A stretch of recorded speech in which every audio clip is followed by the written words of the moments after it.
So hello, everyone. Thank you so much for joining us, and welcome to Misinformation and the Election in Arizona, What to Expect 2020 Town Hall. My name is Grace Linzer, and I'm on the National Outreach team at PEN America. Just to give you a brief intro to PEN America in case you're not familiar, our organization has stood at the intersection of literature and human rights for almost 100 years now, to protect free expression in the United States and worldwide. Today, in the midst of a global pandemic and an unprecedented election, PEN is continuing this fight through the What to Expect 2020 campaign, which aims to combat the surge of disinformation and misinformation that poses a threat to our free and fair elections. This effort includes disinformation defense workshops, community-level virtual town halls, and events with journalists and community organizers at the local level, like this one tonight, and a wider variety of other resources that you can check out on pen.org.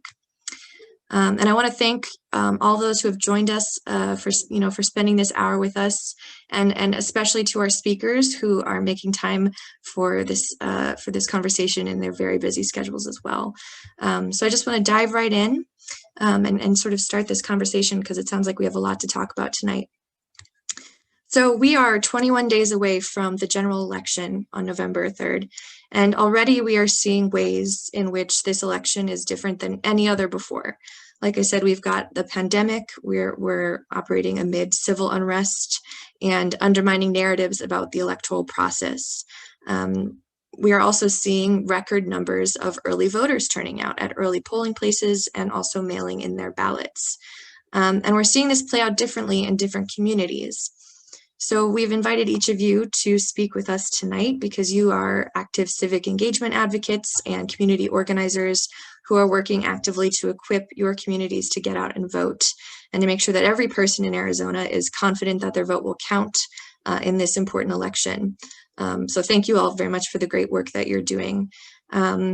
So I'd love it if, just to start, if you could each introduce yourselves and speak a little bit about the work that you're doing and the works that your organizations are doing as well. So we'll start first with Cristina Calvillo Rivera, who is joining us from Instituto. Thank you so much, Grace, for that welcome, and thank you for inviting us to speak here today. And I'm happy to be joining in with some friends, Reggie, Eduardo, nice to meet you, and Irene, and nice to meet you as well. Again, my name is Cristina Calvillo Rivera. I am the Training and Engagement Director at Instituto. Instituto is a rather new organization that started a little over a year ago. We work to build political power in low-income communities and communities of color. And we do that by two things. One is through acceleration, and the other is through incubation. And the way that we see acceleration is, there are organizations that have been doing great electoral and advocacy work for over 10 years now. Happy to be joined by some here with me, Familia Vota, and Our Voice, Our Vote. So we work to accelerate the work of organizations doing this electoral work by providing capacity building in the areas of coaching. And so we have coaches that do data coaching, digital coaching, executive level coaching, and field coaching to staff from these organizations doing electoral work. We also provide a number of trainings for these staff as well, and serve as a thought partner and provide resources. On the incubation side, what we have going on right now specifically is a campaign called Aquí se Vota, aimed to increase Latino turnout in this year's election in Arizona. And what makes this a little bit different is that 100% Spanish campaign that is Spanish first, English second. There are very few campaigns that are like that, and it is an all online campaign that is working to increase Latino turnout using social media influencers here. And so those are a couple of things that we have going on. Happy to be part of this panel tonight. Thanks so much, Cristina. So next we'll move to Eduardo, if he's still here with us, and the work that you're doing with Mi Familia Vota. If you could just tell us a little bit about that. Yeah, no, thank you so much. Thank you for the invitation, and thank you for putting this great panel together. Mi Familia Vota started out of time of crisis in California with Proposition 187. Proposition 187 was a racial profile law that wanted to discriminate people like me that had an accent, people that look brown. In that time, we wanted to make sure that we could defeat Proposition 187. As many of you know, Proposition 187 became the law of California. And at that time, we were begging voters to vote on our favor because we didn't have political power in California. And we knew that if we could build political power in LA County, we could change California. And if we could change California, we could change a bunch of different states in the United States. And if we could change the United States, we could change the world. And here we are in Arizona. We have more than 15 years that we've been operating. And with the same vision, organizations have been born out of crisis with SB 1070 10 years ago, and ensuring that we can build political power for one mission, to ensure that our families could thrive in this great country. And we know that that pathway is through being civically active. Since then, we have held hundreds and thousands of Latinos become enrolled in the PEBL, which is a permanent early voting list, so people to vote by mail. And right now, close to 80% of our electoral votes by mail. That didn't happen at a coincidence. That happened because of organizations signing hundreds and thousands of Latinos and other voters to become PEBL voters. We are also help out hundreds of new citizens. Just in Arizona, we have 150,000 Latinos that qualify to become US citizens. And we are right there in the fight to ensure that those individuals are becoming naturalized US citizens so they can participate in our democracy. And obviously, every 30 seconds, there is one Latino that becomes eligible to vote in the United States. And we are right there ensuring that we're civically active and that we're encouraging our communities to participate. And not only to ask them to show up on an election, but to show up on being civically active and holding elected officials accountable. Regardless of what happened in this election, we want to make sure that we elect candidates that are going to align with our values and that we hold them accountable to what is best of our interests in our communities. That's amazing. Thanks so much, Eduardo. So then next we have Reginald Boulding, Reggie, who is the founder and co-executive director at Our Voice, Our Vote Arizona and the Arizona Coalition for Change. Reggie, could you tell us some about the work you're doing? Yeah, so thank you. I just want to say thank you again. I would echo the same remarks as Eduardo and Christina that, I'm glad to be on an outstanding, panel with great leaders here doing the work in Arizona. So the Arizona Coalition for Change and Our Voice, Our Vote Arizona are, community power building organizations that work to ensure civic engagement is something that's not only fought for, but that's realized in Black communities and communities of color to ensure that we're building political power to not only advocate, but also to advance policies that are going to ensure that our community continues to grow and thrive. So for us, with the Arizona Coalition for Change on the C3 side, we're engaged in voter registration work and ensuring that we are registering as many voters as possible so they have access to democracy. Additionally, advocating for issues ranging from education to criminal justice and everything in between to ensure that there are policies that are put in place so that our communities know that not only their voices are heard, but the things that they care about is implemented at the legislature, at city councils, or at school boards. But what we also know is that in addition to having strong policies that are implemented, we know that it's going to be important to have policy makers who are actually sitting in those seats to make it a little bit easier for the community when they're fighting for issues that matter most to them. And a lot of the work that Our Voice, Our Vote does is ensuring that we have the right people in place, the right people in office that are going to advocate from their desks, that are going to advocate from the floor of the state legislature, advocate from the dais of City Hall, and likewise with school boards, to really stand up for issues that matter to our community. And what we truly believe, in order to build power, not only do you have to have organized people, but you also have to have people in positions of influence to actually cast those votes. So through that work, we have our eye and our focus on what we can do to move the community forward. and look forward to talking to you a little bit more about it tonight. Great. Thanks so much, Reggie. It's amazing. All right. And last but not least, we've got Irene Franco Rubio, who is both an activist and a media professional.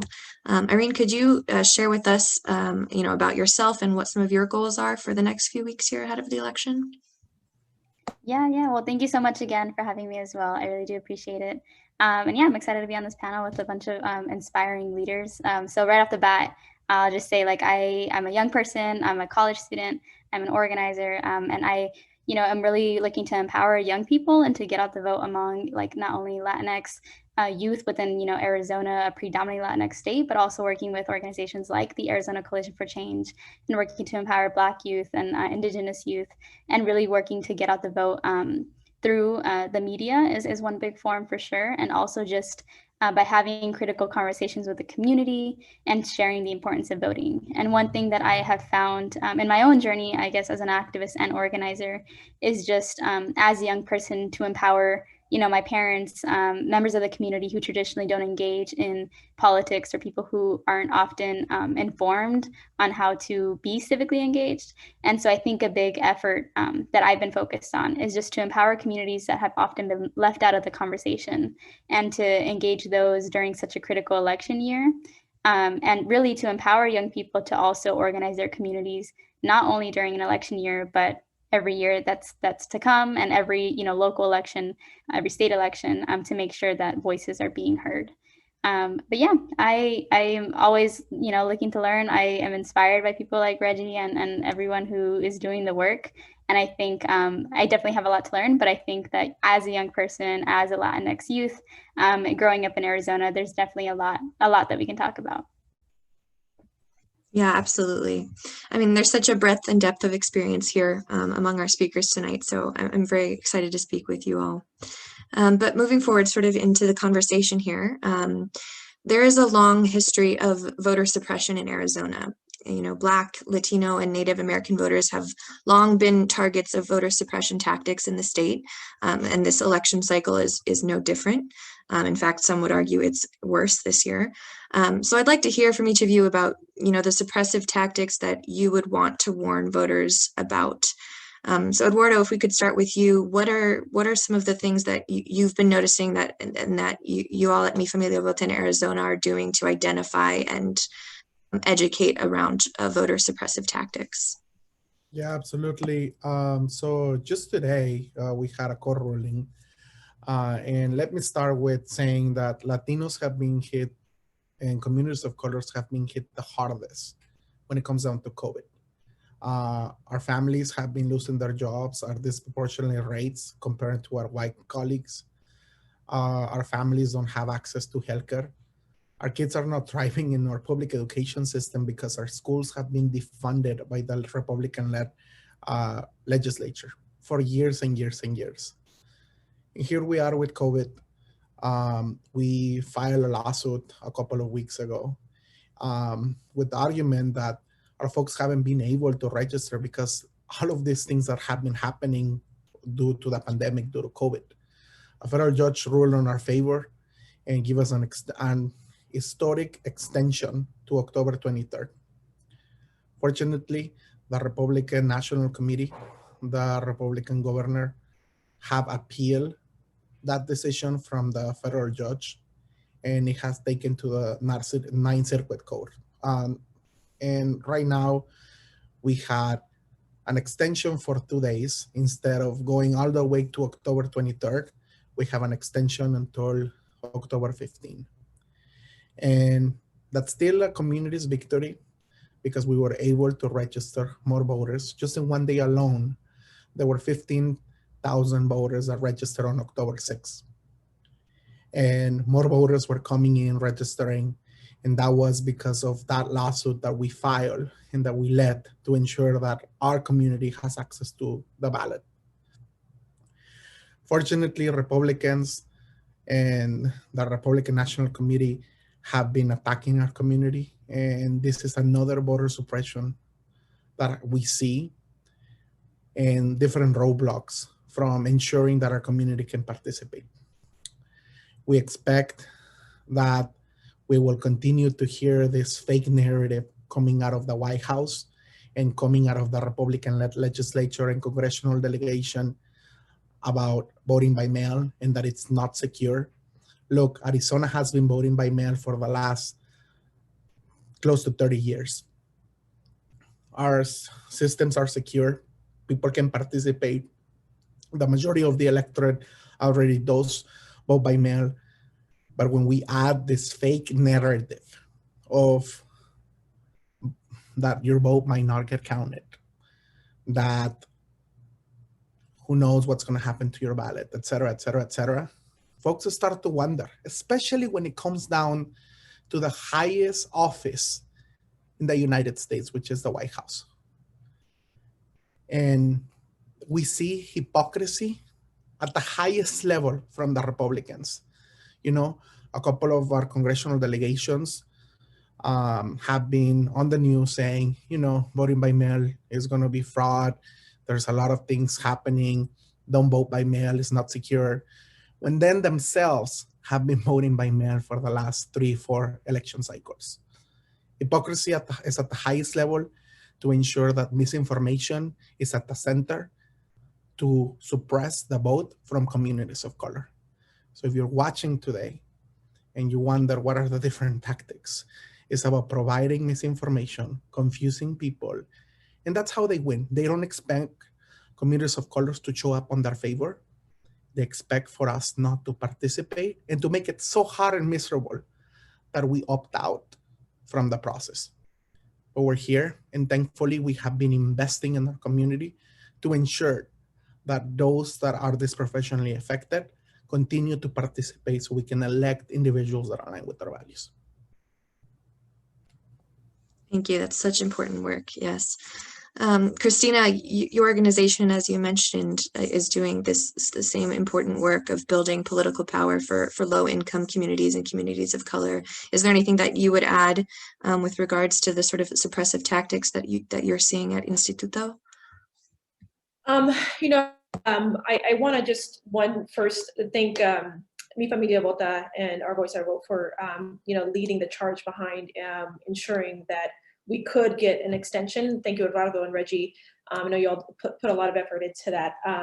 But you know, also like thinking through like the saying that we hear over and over again is if your vote didn't count, people wouldn't try so hard to suppress your vote as well.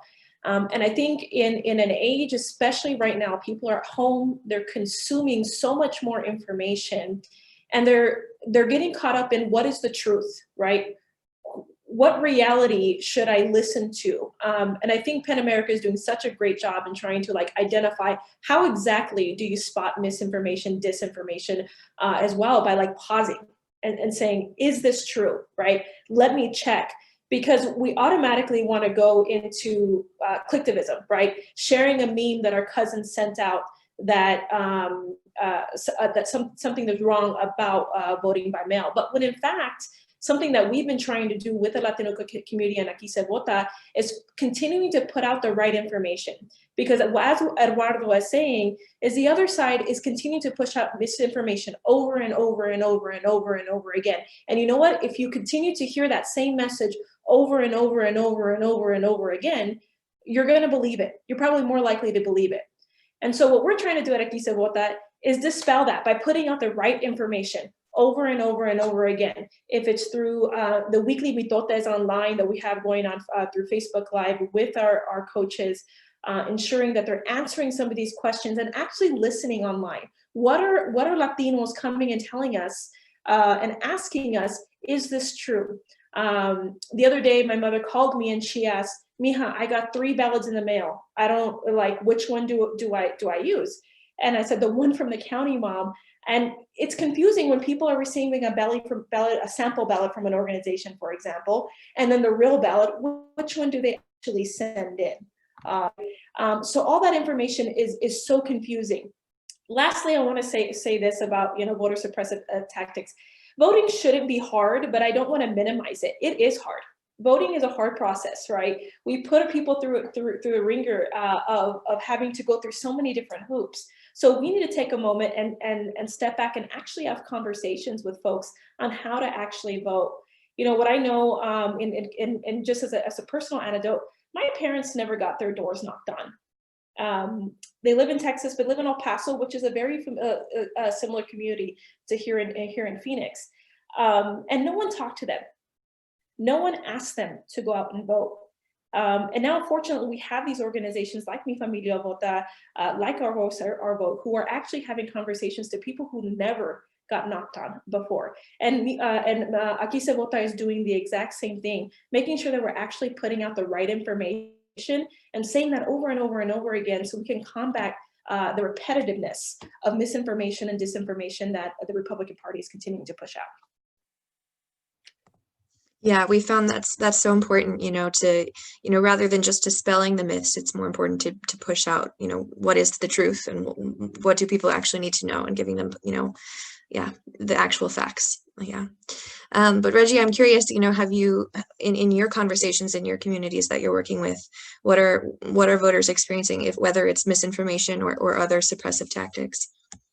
Voter suppression looks different now, right? It's no longer sort of poll taxes and dogs and hoses that are used to move people away from voting. Now what we're seeing is more creative ways. We're seeing purges from the rolls for simply, not exercising your right every single cycle.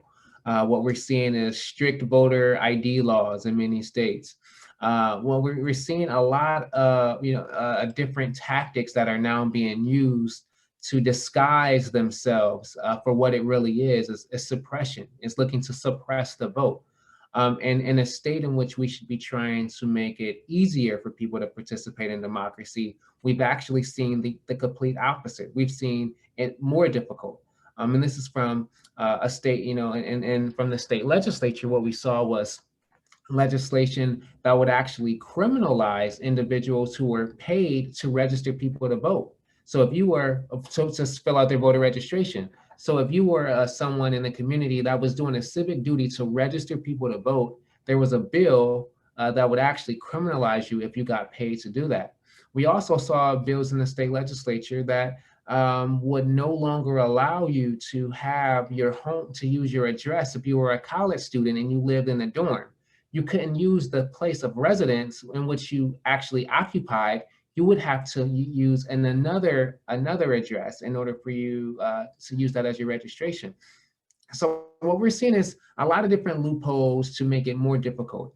Thankfully, groups like Mi Familia Vota, Arizona Coalition for Change, many of our partners were able to defeat many of those tactics that we've seen. But the reality is those tactics will continue. Because as this country continues to become, browner, as this country continues to have people from more diverse experiences, we will continue to see these tactics in place. So it's going to be important for our communities to be engaged. It's going to be important for our communities to know, while we may not be able to blatantly see suppressive tactics happening in front of our face, the reality is they are certainly still happening.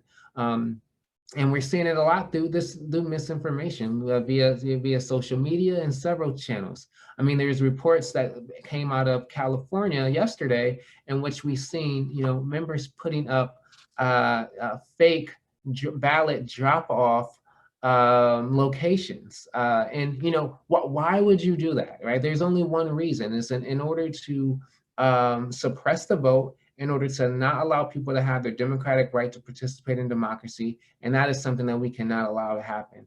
And it's important that, those who are watching, that they are using their voice to ensure that we are making sure that people in our community know that it is your right to participate in democracy. And there's nothing wrong with you wanting to participate. And any time that we see democracy being pushed against our communities, we have to make sure that we stand up and speak out. Yeah, absolutely.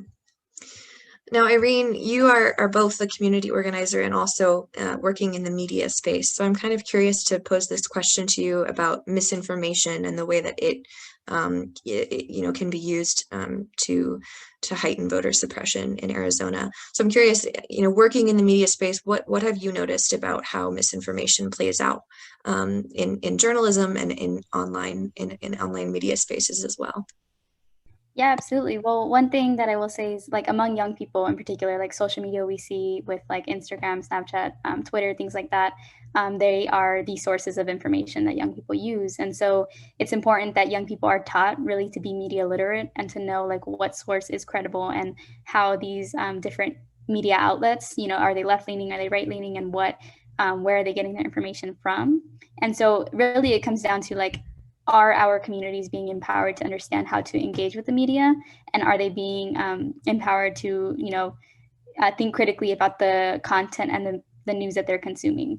And so this varies from community to community, right? So with Spanish speakers to young folks to Black and Brown, and it's a matter of just like learning and talking with these people and having different like workshops in the community, and just having young people learn how they can further empower themselves and their families. I mentioned earlier how it's important that these young folks are also encouraging their parents to be aware of what they're consuming. And so for myself in particular, like as a Latinx youth, my parents, they'll watch Univision, which is like a really popular station here. And a lot of the time they'll just like kind of take it in for what it is. And it absolutely is credible news, but it's also a matter of maybe questioning like, why are these things happening in the community, or why are there voter suppression bills, really to make them feel more certain and empowered about their vote, right? Christina mentioned earlier how, why would people be trying so hard to take away our power to vote if it didn't really make an impact? And so within communities of color, there's just this belief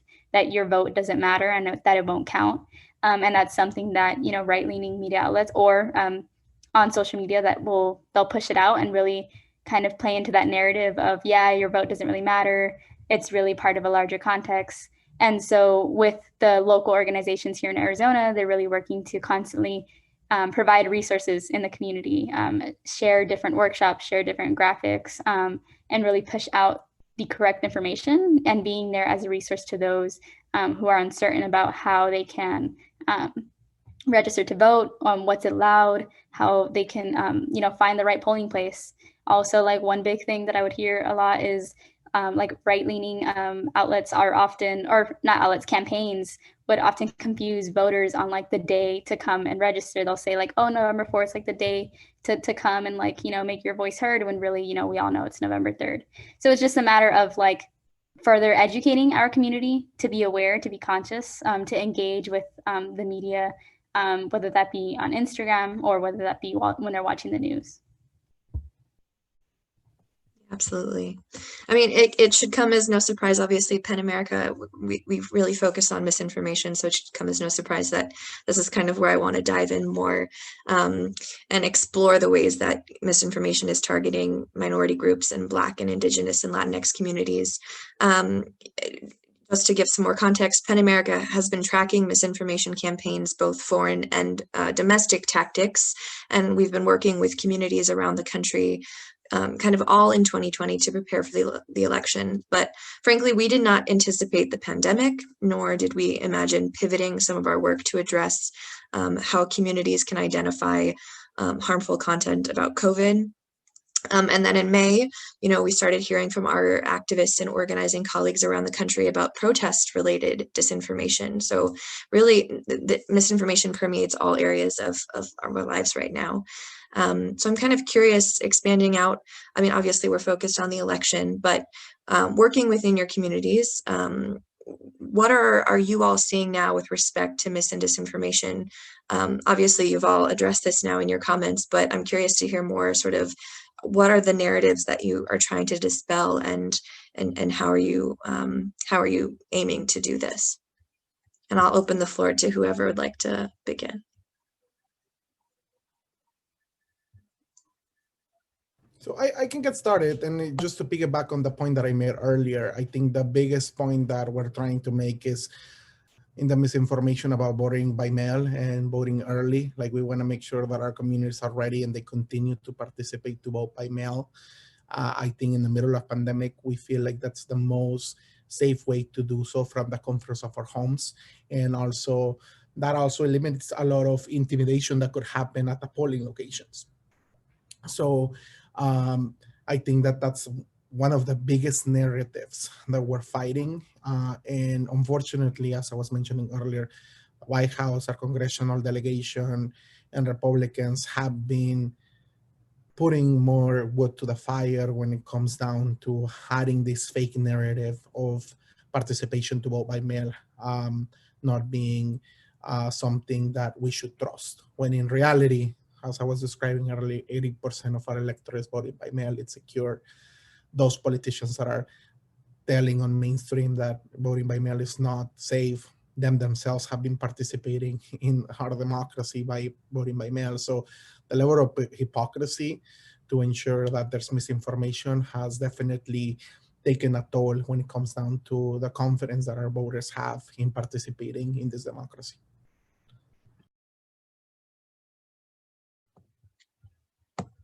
Would anyone else like to jump in on this?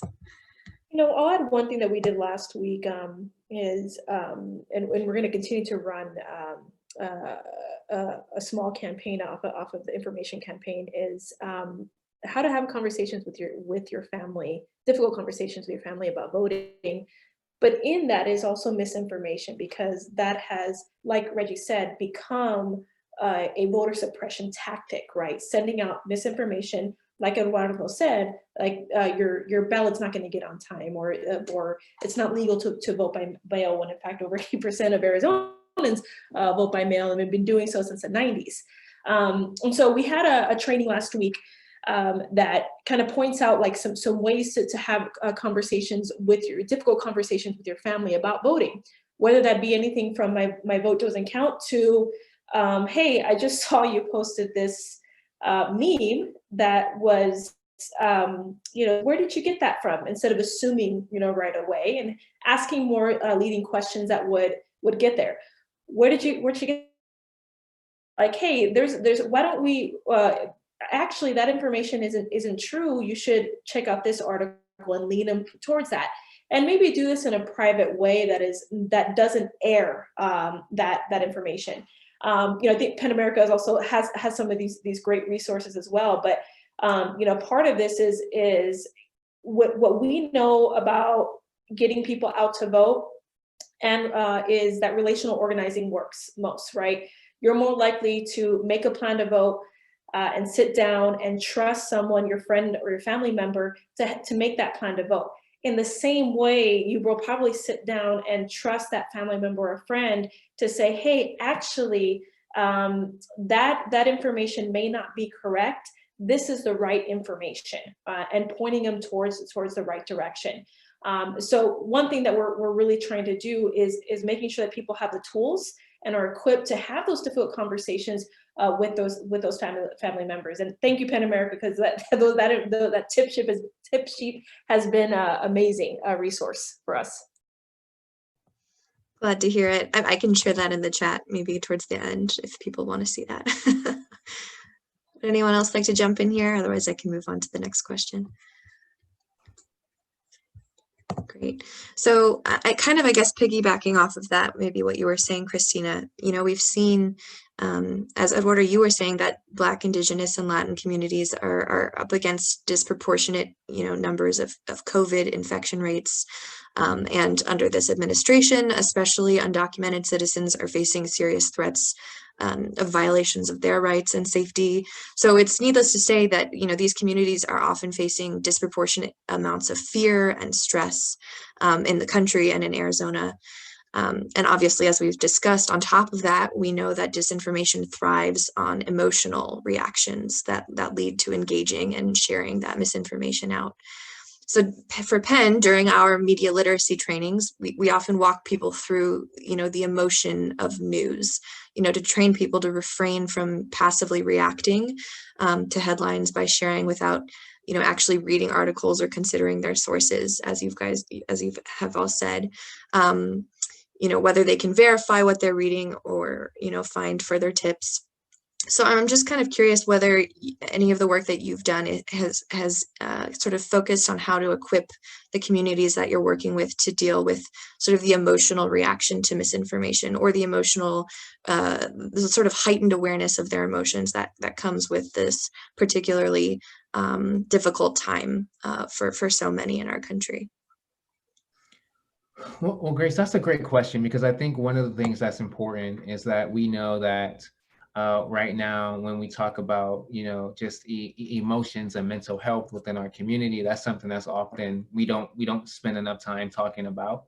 We also know that is an area that is something that is extremely important. One of the things that that we should all know and realize is that when we're seeing messages that are consistently being derived, whether it's via social media, via television, via radio, these are intentional messages being meant to elicit types of reactions. One thing in particular is with regards to, at the presidential level, you have a vice president who also was a prosecutor before. You also have a presidential candidate who also was part of a bill, a crime bill as well, that has given different visceral reactions for people in communities of color. And what we've seen is a very much distortion of those, many of those facts, in order to elicit an emotional response either way from people. And often when I see images regarding Kamala Harris, is, within her time as a prosecutor, you see these images that are designed to pit not only communities against each other, pit people within intra communities, extra communities against each other. And that is intentional. That is something that's intentional, and being able to decipher between what's reality and what's not. We can spend a lot of time trying to talk about, that and trying to verify.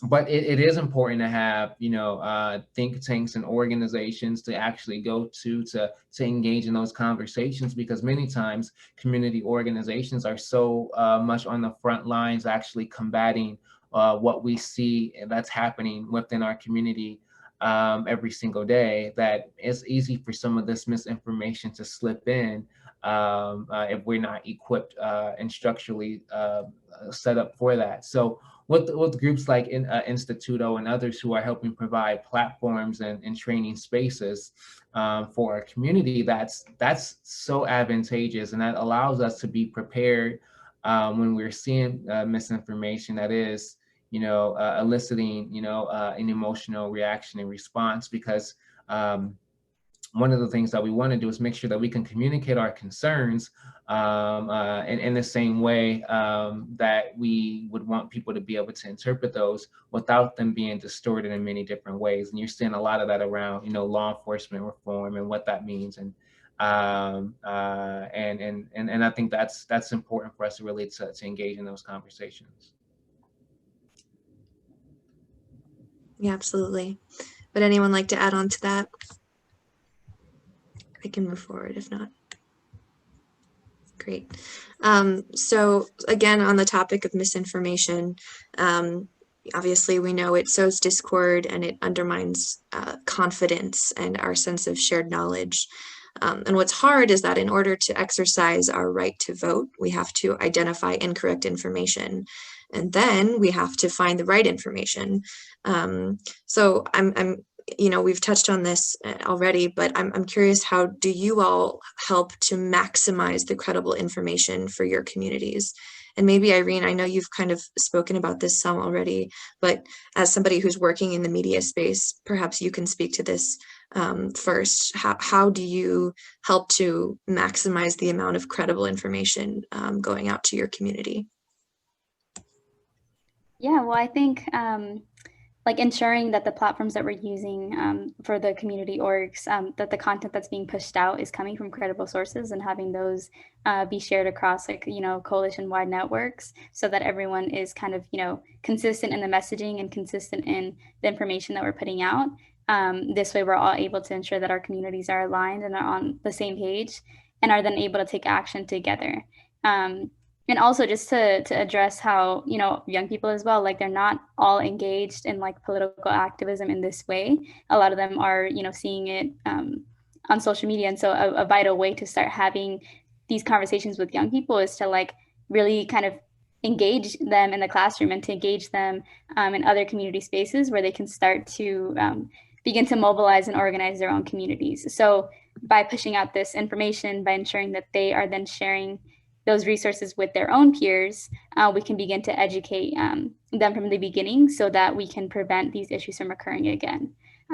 So yeah, kind of pushing it out through the networks that we have, encouraging young people to share it with their networks as well, and really building a safe and like community space where we can constantly like share these sources with one another and be open about like, hey, I saw this article, I'm not sure if it's a thing, if it's actually real. You know, being there as a community, as an organization to answer those questions.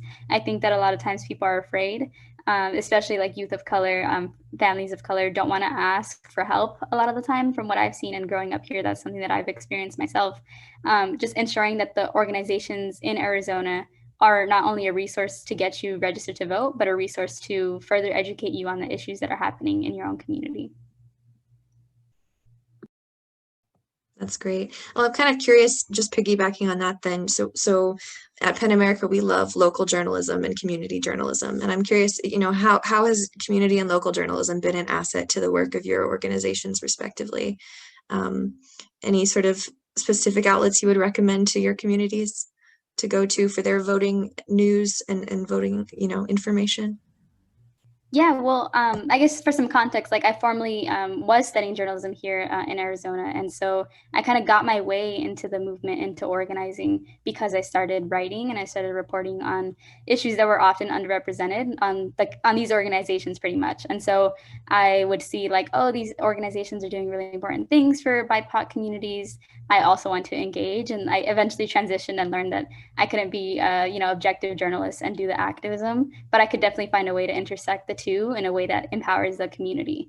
And so seeing the way that journalists here in the community are reporting on it, like at the Arizona Republic, Arizona Central, KGZZ, like their NPR affiliate, all these are credible resources that understand the community, that understand the organizations that have been doing the work, and that have reporters that are actually representative of the population it serves. That's great. I'm glad to hear that. Like I said, we love our local news, so I'm glad there are some good resources there in Arizona. Great. Well, it's just a little after 7:45 now, and I want to make sure that our attendees know that they can submit any questions they have for our speakers in the Q&A. We'll try to get them answered. I have had a couple of questions come through on the back end here. This one is to all of our speakers. It's a bit of a daunting one. So it says, how are you preparing your communities to deal with when election night could turn into election week or election month? You know, we anticipate disinformation will flare in the days after the election and accusations may fly. So how are you in your respective organizations preparing voters for this? Well, you know, groups are having those conversations, and I can tell you that we are prepared. We are prepared, and we're continuously preparing, and we're meeting, you know, every single week to talk about, you know, what do we need to do to not only protect the results but also protect our community. One thing that's important here is that I do believe that here in Arizona. I have faith and confidence that we'll be able to come up with, we'll have an outcome. There was a recent change in the law that will allow for the counting of ballots to take place 2 weeks prior to election day. And typically what happened is that lead time was not there. So with the more people that are voting early, those ballots will have an opportunity to get counted earlier. And typically on election night, you have a good idea of where the state's leaning, but we do know, similar to 2018, that anything can happen within those next few days or weeks. One thing that is going to be important for us to do is make sure that we are looking at trusted, verified sources of information once races have been called. And I know that via social media, and I know also through network television, a lot of networks and stations and outlets have taken sort of the pledge that they will not call results until there is a firm conclusion in which they know, which I think is a positive thing, because the last thing that we want is to cause confusion in this country any more than it possibly could be. So what we're doing is we're ensuring that people in our community know about trusted, verified places of where they get information, so they're not seeing unverified claims. And then we're also encouraging our people at the very basic level to be first week voters, second week voters, vote as soon as possible. Well, that's one of the best ways to ensure that we don't find ourselves in this 1 week, 2 week, 3 week, 4 week period of time, is by voting early. And if you can vote early and then also vote in person, that's awesome as well. So that's one of the things, but there's other pieces I'm sure that some may want to add as well.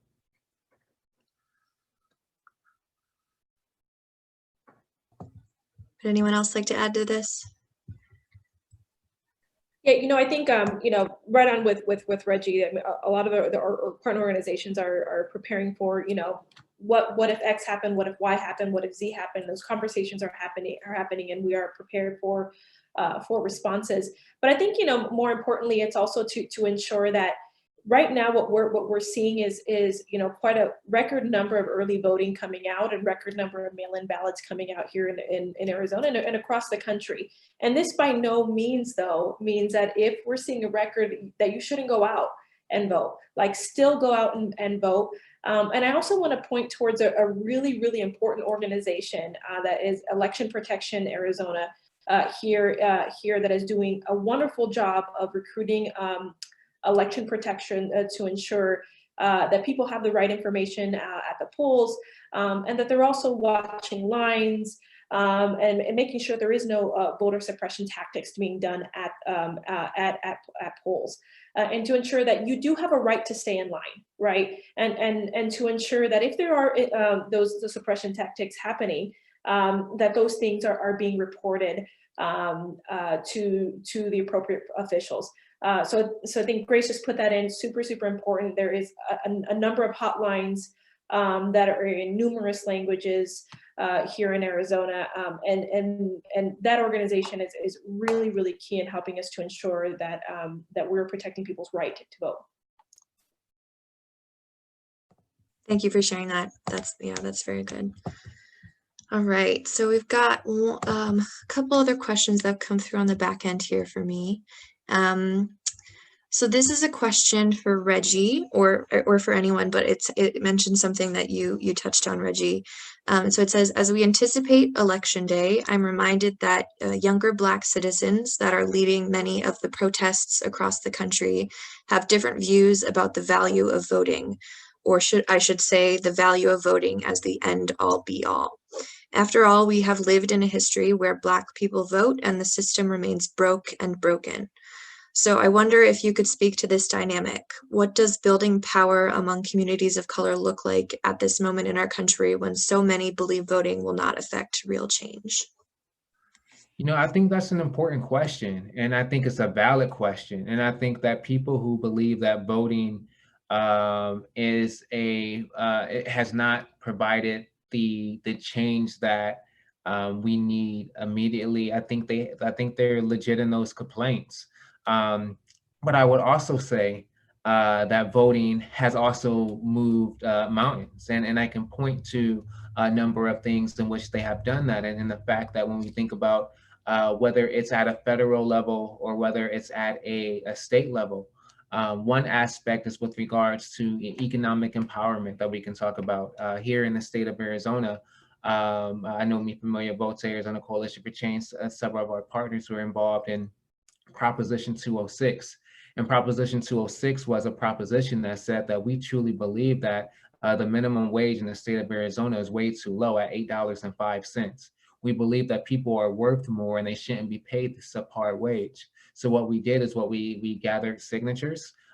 We talked to people, we registered people to vote, we turned in these signatures, and we got a ballot initiative on the ballot.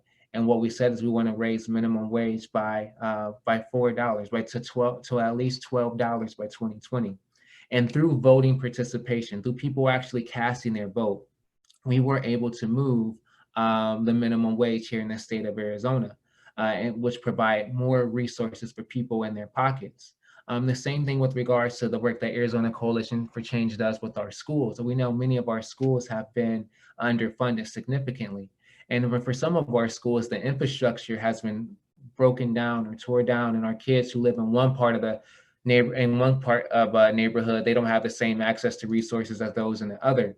So in 2017, the Arizona Coalition for Change led the bond and override for Phoenix Union High School District, the largest high school district in the state, to secure $298 million for our high school district. And those dollars went into the new infrastructure and changes for those schools, provided different programs like aerospace and law magnets. And that happened because not only were we able to be vocal, but people cast their votes. And lastly, with regards to what's happening in our Black communities regarding, criminal justice reform, one thing that is extremely important is that through our voices and then our votes, we have the ability to change policy. Here in Arizona, I think we're still at a place where we're looking to move substantial policy. But I can say you at a city level, I'm having a civilian oversight board that will have subpoena power to actually and do investigative nature is important. And that happened because people were able to vote and elect a city council person who made it his mission to say that I am going to make sure that we have a civilian oversight review board that's going to stand up on behalf of the community. And those three specific examples would not have happened if the community did not cast their vote, because they all faced opposition. People were against those, but our communities turned out and voted, and we were able to actually make that course of change. Thank you, Reggie, and it's a pleasure to share the floor with every single one of you all. Building political power, building power right now, it's difficult. I understand that, having this rhetoric from the Trump administration and from Republicans and from right-wing hate groups, it's very difficult to see the end of the light and to believe that there could be a real change to empower our communities and that there is better days for our communities to actually thrive. As a matter of fact, our communities have been building power and we have won so many victories. We went from being the epicenter of hate in 2010 to winning one of the most progressive minimum wage increases in the whole country. We said, basta Payo, and we took our Payo out of office, the person that had been dividing our community for so long and put so much fear, and that also, they made it so fearful that people literally packed everything that they own and travel outside of the state, travel back to their home countries. And being able to say basta Payo, being able to elect the first Latino to serve at the county recorder's office for Maricopa County, those are victories. Being able to have the first woman as a progressive Christian cinema to be the first woman to represent us as the U.S. Senate delegation, being able to elect the first Latina in the city of Tucson as mayor, first Latina happens to be a woman to be there. Those are the victories that we have and that we will continue to have. So don't get disencouraged. There's so much work that we need to do, but it takes all of us to ensure that our community is better off and that we elect those individuals that are going to be aligned with our values. There are a couple of individuals that have been at the forefront leading these efforts that are now in elected office. that, you know, they are our movement candidates now making into elected office to ensure that our values continues to be at the center of the decision-making process. Thank you, Eduardo. That's very encouraging, and it actually leads perfectly into what I think is a great last question that came through here. And we've touched some on with Reggie about, you know, the importance of acknowledging mental health and the emotional toll that working in this space can take. So, you know, you all are doing some very difficult work and working in, you know, a time that is more difficult than you probably ever imagined when you started this work. So to sort of wrap this up on maybe a more hopeful note, I'd love to know, how are you taking care of yourselves? What sort of is giving you hope, or how are you practicing self-care in these times? You know, I can start. I think that we are practicing self-care by having each other's back, by is making sure that we know that we're here as a community and that we're going to be supporting each other in our fights, in our struggles, accepting what we're doing wrong and adjusting, listening, ensuring that we're also centering our loved ones into the mixture. So, you know, looking beyond November 3rd keeps me sane and has been the best recipe for to continue moving forward on these 20 some days that we have left for the election. And I know it's hard, but I know that I'm a testament that we cannot do this work by ourselves. And I'm so thankful to having a great support system with my wife, with my loved ones, with my in-laws, with my mom, brother and sister, and even my colleagues that have been there to ensure that, yes, we're putting all of these hours into this fight, but that we're also remaining hopeful and sane for what happens after November 3rd.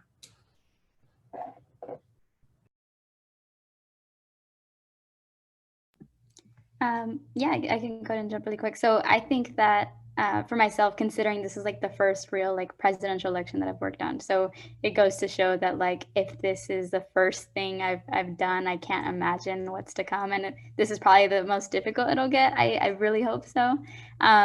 But it just says a lot about like what the future holds for, you know, the next generation and what we're capable of doing. Because if this is the world that we're growing up in and this is what we're experiencing and we're seeing how it's disproportionately impacting communities of color, and we are, you know, still in school, like I'm still in school, I'm trying to do what I can to like learn, but also engage my peers to do the same. And so it's important to just recognize that, you know, I try to tell myself like, oh well, I'm still in college and I care about my community and I care about Arizona and the future of Arizona. And so just trying to, you know, ensure myself and my peers that we're doing what we can. We're living during really chaotic and crazy times, and it's important to just note that you doing the work, you being here, you know, having these discussions, just being in a space where you're being vocal and you're encouraging your families to learn to be vocal as well, I think is a vital first step. It's definitely going to take a lot more work in the coming weeks and in the coming years, but I definitely think that we're heading in the right direction. Yeah, I would echo that. And first, I just want to say thank you again for having us. And just anytime I have an opportunity to be on a panel with, you know, great leaders in Arizona, it's always amazing. And I think, you know, part of that is, you know, the great thing about, you know, working in collaboration with people who are all mission aligned and oriented is that you do definitely have people who show up for you. And it's also lets you know that it's okay to take a step back and breathe, because there's going to be other folks who are going to be able to pick up the flag and keep running down, you know, the field with it. And you know, that's the difficult part, right? Because there's always work to do. There's so much work to do, and there will always be work to do.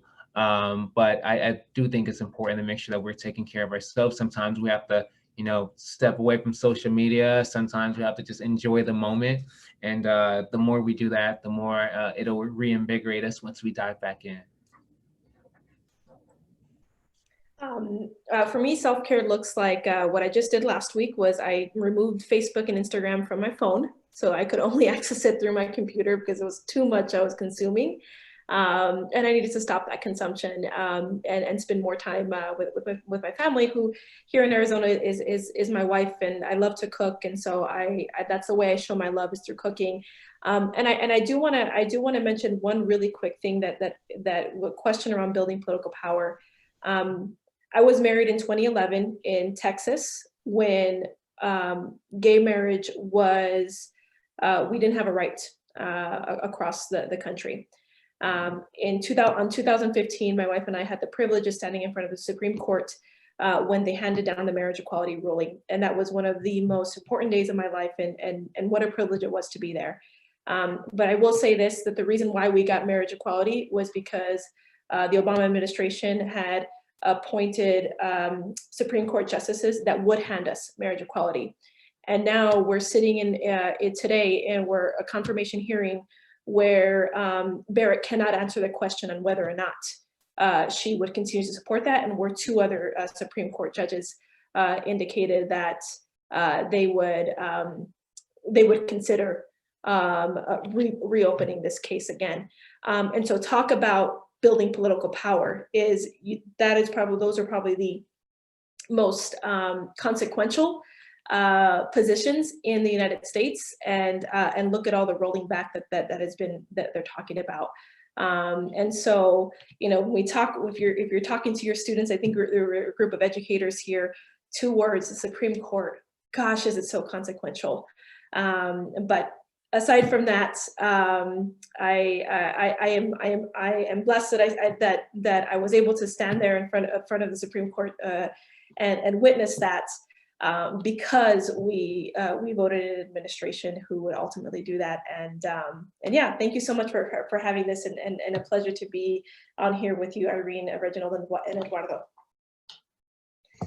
Thank you for that, Christina. It is a very important reminder, and one that I think we're all considering, a lot these days. But yes, we're over time, and I want to thank all of you for being part of this conversation, especially the four of you, our speakers, Christina, Eduardo, Irene, and Reggie. Y'all are doing such important work, and I appreciate you really taking this hour to be with us.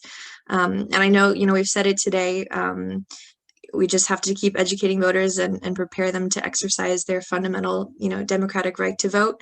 And as we've said here, if your vote didn't have power, then they would not be trying to take it away. So let's make sure that our votes are cast and our voices are heard. And thank you all so much again for joining us tonight.